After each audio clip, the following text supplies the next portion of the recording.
Salut à tous les amis, j'espère que vous allez bien. On se retrouve pour une nouvelle vidéo, un nouveau débrief. Débriefer le match entre le SCO d'Angers et l'Olympique Lyonnais.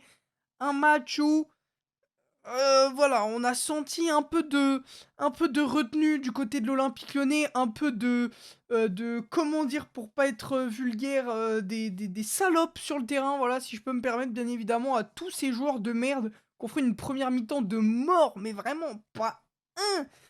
J'en ne tire pas un seul. Première mi-temps, à chier. Deuxième mi-temps, à chier, mais un peu, un peu de mieux quand même. Mais c'était quand même à chier. Faut pas le. Voilà, hein, faut quand même rester sur ça. C'était vraiment un match de merde pour le coup. On le gagne 3-1. Le SCO d'Angers qui va mettre un but sur une passe de Lovren. Voilà, un peu. Ah voilà, une mauvaise passe de Lovren, donc en soi on aurait pu finir avec un clean sheet, on finit pas avec un clean sheet, donc voilà, c'est bien, mais face au 20e de Ligue 1, c'est une honte absolue. Franchement, qu'on se le dise les gars, c'est une honte absolue de se faire malmener comme ça par le 20e de Ligue 1. Qu'on soit bien clair entre vous et moi, qu'on se le dise, hein. Dites-moi ce que vous en pensez en commentaire, pour ceux qui ont regardé le match du moins, mais c'est une honte, c'est une honte absolue. C'est une honte absolue. On va parler des faits de jeu, on va parler du match, on va débriefer tout ça les gars. Donc installez-vous confortablement et on est parti.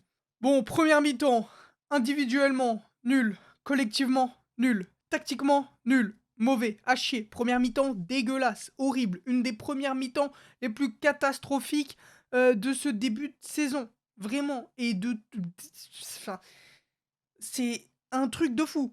C'est un truc de fou. Individuellement, pas un joueur au niveau. Pas un joueur. Pas un. Pas un. Pas un putain de joueur. Un putain de Lyonnais sur 11 joueurs qui est capable d'être au niveau. Pas un seul. Pas un seul. Voilà. Une chose. Ok, individuellement, dégueulasse. Quand t'as des joueurs de qualité comme ça, comme Tagliafico, comme Loukeba, Lovren, Lopez. Bon, Lopez, on va l'épargner, puisqu'il est au cage. Il a quand même fait un plutôt bon match, j'ai trouvé. Euh, il y en a pas un à ressortir, c'est un truc de malade mental. Dans aucun club français, tu ne vois ça. Sur une première mi-temps, ne pas ressortir un mec. Aucun. Aucun. Bref, individuellement, nul. Collectivement, nul aussi. Nul aussi. Il n'y avait pas de combinaison. Collectivement, on n'était pas synchronisés. Il y avait un décalage entre le milieu et la défense, entre le milieu et l'attaque. Il y avait un décalage de partout. Euh, Collectivement, nul. Pas de synchronisation, rien. Nul. Tactiquement, nul. Bizarrement, nul. Tactiquement, nul. Laurent Blanc, tu es nul. Tactiquement, rien à en tirer sur cette première mi-temps. Mais rien. Les joueurs qui sont mis. Dembélé, pourquoi il joue? Le milieu à 3, le Penant, Cacré, Thiago Mendes. Ils ont tous des bottes de forêt à la place des crampons. Tu ne peux pas mettre ces trois milieux de terrain, ce n'est pas compatible. Et t'avais El Arouche sur le banc. On va en parler après d'El Arouche, les gars. C'est le sourire de ce match. Voilà, on est content pour El Arouche. Parce qu'il a pu enfin faire. Il a pu enfin faire ses premières minutes en pro. Bon, comme je me répète, hein, de toute façon, à chaque match nul de l'OL, les gars, c'est manque de mouvement, manque de créativité, puisque bah t'as aucun mec créatif au milieu de terrain à part Ryan Cherky. Sauf que bon, tout seul, c'est compliqué d'être créatif. C'est pas son rôle aussi. Voilà.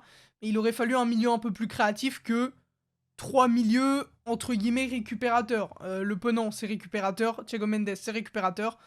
Et Cacré, c'est récupérateur aussi. Enfin, relayeur, récupérateur, tout dans ce secteur-là, mais pas un milieu offensif, créatif du moins. Donc ouais, un manque de mouvement, les joueurs ne bougent pas, les joueurs demandent la balle dans les pieds, c'est nul. Le manque de pressing, et le pressing n'est pas du tout synchro. Pour vous expliquer, en fait, t'as l'attaque qui va être là, t'as le milieu qui est censé être juste derrière, et le milieu va être là. Et la défense va être là-bas, en fait. Vraiment là-bas. Y'a un problème. Non, t'es paquet, t'es regroupé, structuré, discipliné. Là, c'est pas ça. C'est pas ça qu'on voit dans ce match, dans cette première mi-temps, du moins. Ce n'est pas du tout ça. C'est pas du tout ça, et c'est vraiment... C'est pas bon. C'est pas bon. projection vers l'avant. Il n'y a pas de projection vers l'avant. Tout se fait lentement. Thiago Mendes qui revient à chaque fois derrière. Il n'y a pas de passe entre les lignes, ou du moins très rarement. C'est trop mou, c'est trop lent. Il n'y a pas ces passes directes. Les passes, elles arrivent, elles sont à 2 à l'heure. Elles sont toutes molles, toutes lentes, tout nul en fait. C'est nul, nul. C'est grave, c'est très grave. C'est c'est un truc de fou, quoi. Tout est lent, quoi. Tout est mou, les déplacements sont lents, les passes sont lentes, la réactivité est lente, les frappes, il y a pas de frappe. Il y a pas de frappe, on tire pas au but. C'est un problème aussi, les gars. On ne tire pas au but, on a aucune occasion. Mauvais, mauvais, première mi-temps, nul. Manque de justesse technique, aucun mec n'est capable de prendre des duels, les passes, elles sont complètement ratées à chaque fois, il y a trop de pertes de balles au milieu de terrain, c'est catastrophique. Les pertes de balles de Johan Le Penant, les passes mauvaises de Cacré, ou tout, c'est pas bon. Tout n'est, c'est pas bon. La technique, ce n'est pas bon. Le repli défensif n'est pas bon, t'as nos 3 attaquants qui marchent, qui s'en pètent un rein du repli défensif, nos 3 milieux qui sont... je sais pas comment ils sont placés, je sais pas si c'est tactiquement, je sais pas si c'est eux, mais en tout cas il y a un problème de synchronisation. Thiago Mendes qui des fois se retrouve à prendre le même joueur que Le Penant. Thiago Mendes, moi je l'ai pas trouvé bon. Je vois, il y en a, ils ont dit sur Twitter, ouais, ça allait, tout ça. Moi je suis désolé, je suis pas dans ce camp, je l'ai trouvé vraiment pas bon. Surtout dans son placement de jeu, en fait. C'est même pas qu'il ait pas fait de boulette. Enfin, il en a fait une d'ailleurs en première mi-temps. Il a fait une erreur. Oui, oui, oui, il a fait une passe en retrait qui a failli nous coûter un but d'ailleurs. Est-ce que ça nous étonne? Bien évidemment que non. C'est Thiago Mendes. Mais au-delà de ça, j'ai pas trouvé hyper bon, moi, hein. J'ai pas trouvé hyper bon dans son placement, dans tout ça. Après, est-ce que c'est de sa faute? Est-ce que c'est de la faute du coach? Je sais pas. Moi, je constate que son placement sur le terrain n'était pas bon. Il était soit trop avancé, soit trop reculé. Il était jamais entre les deux. Il était soit trop à droite, soit trop à gauche. Il était jamais entre les deux comme il doit être. Je sais pas si c'est de sa faute ou pas, mais en tout cas, moi, je constate que c'est pas bon. Et puis là, petit coup franc pour Lyon. Qui c'est qui vient le mettre? Thiago Mendes, mesdames et messieurs. Thiago Mendes. Ouais, ouais, les gars, il a mis un coup franc, c'est un truc de fou.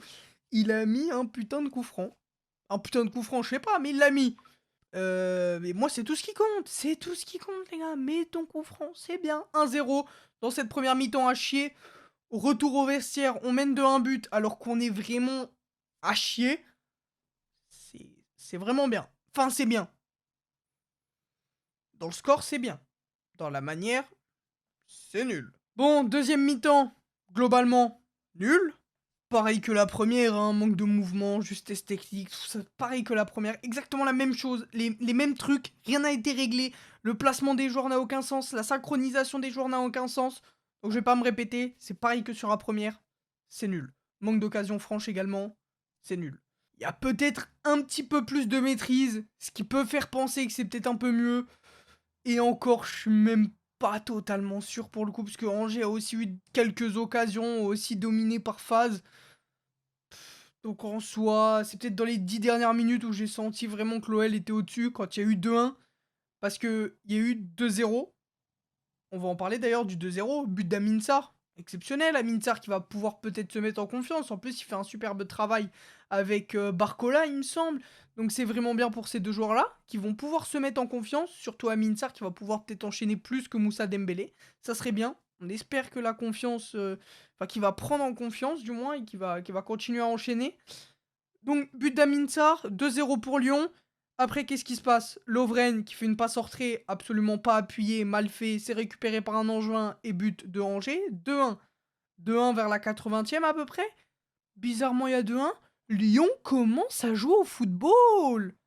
Lyon commence à jouer au football. Lyon commence à plus attaquer. Lyon a plus la maîtrise. Moins de déchets dans les passes. Moins de déchets techniques. Moins de... Et ça se passe mieux et on marque. But de Barcola. C'est un truc de fou quand même. Donc à 2-0, contre le 20e de Ligue 1, les mecs, nos stars, nos mecs qui sont sur le terrain se prennent pour des stars et se disent c'est bon, c'est gagné. À 2-0, contre le 20e de Ligue 1. Tu te dis ça alors que tu es 10e au classement en étant l'Olympique Lyonnais. Tu n'es pas une star. Arrêtez de faire vos starlettes dans ce club de branleurs. C'est un truc de fou. C'est un truc de fou. pourquoi à 2-0 on ne jouait plus? Après, on se prend une boulette. Enfin, on prend un but sur une boulette. Donc voilà.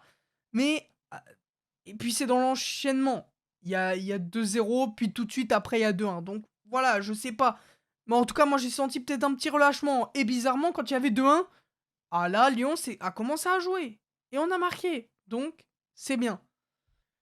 Et du coup, petit troisième but de la part de Barcola qui va se créer l'action un peu tout seul. Donc, c'est parfait. Pareil pour lui, si ça peut le mettre en confiance, ça peut être extrêmement bien.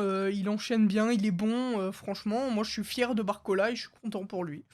Pour ce qui est des tops, les gars, je mettrais Amin Sarr quand même. Il rentre, il fait la différence. Une passe et un but, il me semble. Donc ouais, non, c'est bien. C'est très bien, Amin Sarr. Continue comme ça, mon grand.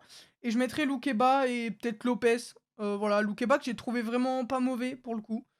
Donc c'est bien de le voir rassurant comme ça. Pareil pour Diomandé. Le problème, c'est que Diomandé en défenseur droit, faudra voir. Je suis pas très convaincu, faudra voir.